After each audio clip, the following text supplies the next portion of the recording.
इस कोरोना महामारी में अगर सबसे ज़्यादा कोई प्रभावित हुआ है तो वो है प्राथमिक स्कूल के बच्चे, जो साधनों की कमी के कारण सरकारों द्वारा चलाई गई ऑनलाइन क्लासेस की सुविधा से वंचित रहे। मैं आकृति कुमारी MBN न्यूज़ नेटवर्क पर आपका स्वागत करती हूँ। सरकारों द्वारा लोगों का ध्यान हमेशा ही मुख्य मुद्दों से भटकने की कोशिश किया जाता रहा।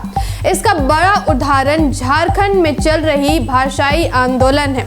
झारखंड गरीबी, बेरोजगारी, खराब स्वास्थ्य व्यवस्था और अशिक्षा के क्षेत्रों में शीर्ष राज्यों में है। लेकिन इन सब से यहाँ के नागरिकों को कोई मतलब नहीं है, क्योंकि फिलहाल उनके पास राज्य सरकार द्वारा जानबूझकर दिया गया एक मुद्दा वर्तमान में है, जिनमें वे अभी उलझे हुए हैं।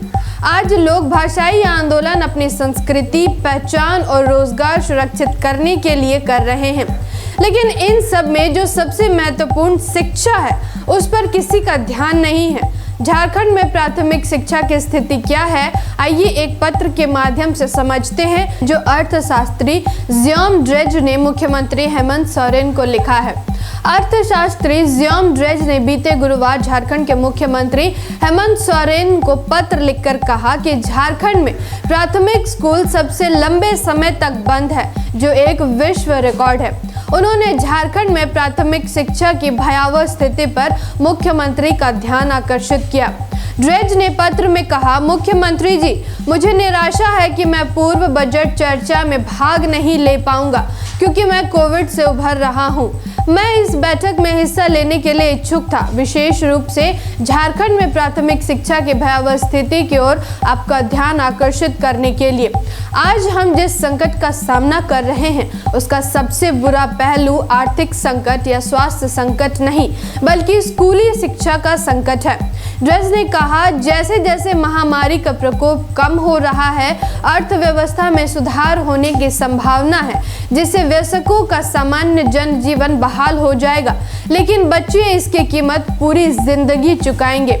उन्होंने कहा, झारखंड का प्राथमिक स्कूलों को सबसे लंबे समय तक लगभग 2 सालों तक बंद रखने का विश्व रिकॉर्ड है। इस दौरान कुछ चुनिंदा विशेषाधिकार प्राप्त बच्चे ही ऑनलाइन शिक्षा प्राप्त कर सके। ऑनलाइन शिक्षा गरीब बच्चों के लिए नहीं है।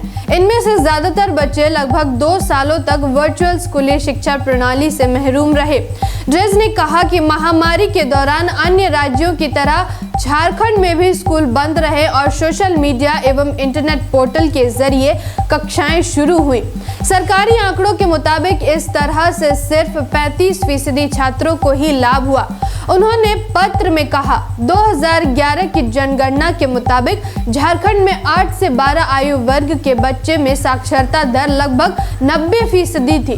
2020 तक इस आयु वर्ग के अधिकतर बच्चे साक्षर होने चाहते थे, लेकिन आज जब हमने झारखंड के इस आयु वर्ग के गरीब, अनुसूचित जनजाति और अनुसूचित जाति परिवार के बच्चों का सर्वे किया तो हमें पता चला कि इनमें से अधिकतर बच्चों ने एक सरल वाक्य को पढ़ने की भी क्षमता खो दी है।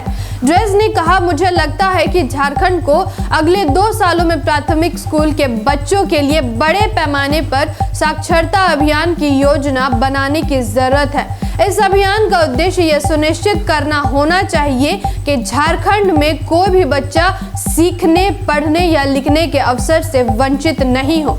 इस अभियान की जानकारियों पर सावधानी से सोचने की जरूरत है। शायद तमिलनाडु की IT के योजना से कुछ प्रेरणा ली जा सके, जहां यह अभियान विशेष रूप से स्थानीय शिक्षित युवाओं, विशेष रूप से महिलाएं, SC और ST को संगठित करने के लिए आधारित है।